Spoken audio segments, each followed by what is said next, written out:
মৰিগাঁৱৰ সৌগদল মাধ্যমিক বিদ্যালয়ৰ সোণালী জয়ন্তীৰ লাইখুটা স্থাপন অনুষ্ঠানত জিলাখনৰ শিক্ষানুষ্ঠানসমূহৰ আন্তঃগাঁথনিৰ ক্ষেত্ৰত জিলা আয়ুক্ত দেৱাশিষ শৰ্মাৰ গুৰুত্বপূৰ্ণ মন্তব্য।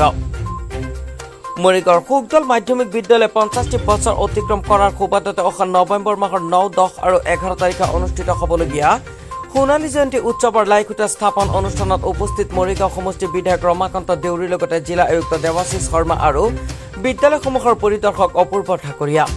উক্ত অনুষ্ঠানৰ লগত সংগতি ৰাখি অনুষ্ঠিত হোৱা অস্থায়ী কাৰ্যালয় উদ্বোধনী সভাত মৰিগাঁও জিলাখনত একাংশ দুষ্কৃতিকাৰী বিষয়াই শিক্ষা বিভাগৰ কাম কাজত দুৰ্নীতি সংঘটিত কৰি থকাৰ ক্ষেত্ৰত যথোচিত ব্যৱস্থা গ্ৰহণৰ কথা উল্লেখ কৰাৰ লগতে প্ৰয়োজনত তেওঁলোকৰ বিৰুদ্ধে বিধিগত ব্যৱস্থা গ্ৰহণ কৰা হ'ব বুলি মৰিগাঁৱৰ জিলা আয়ুক্ত দেৱাশিষ শৰ্মাই অৱগত কৰে।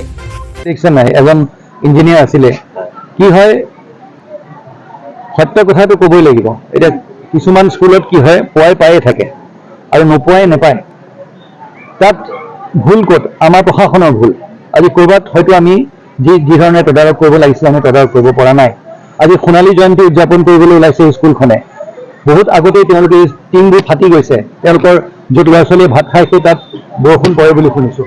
যদি সেইখিনি আমি ঠিক কৰি দিব পৰা নাই, আজি এনে কিছুমান শিক্ষা বিভাগত ব্যক্তি আছে, তেওঁলোকৰ যোনটো যিসকলে কনষ্ট্ৰাকশ্যনৰ কাম কৰে, আমি দেখা পাইছোঁ যে মৰিগাঁও জিলাত এনে এটা চক্ৰান্ত আছে যিসকলে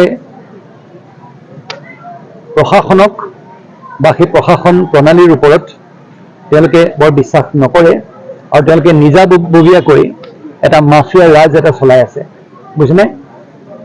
আমি আৰম্ভ কৰিছোঁ এজনক ট্ৰান্সফাৰ কৰি। চৰকাৰে এনেকুৱা ধৰণৰ ব্যক্তিক কেতিয়াও এটা মৰমৰ চকুৰেতো দূৰৰে কথা, অত্যন্ত কঠোৰ হ'ম আমি।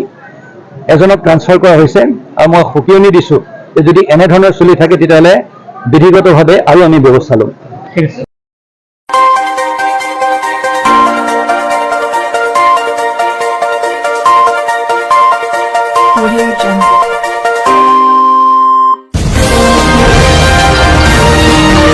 আপোনালোকে চাই আছে CNC Media News।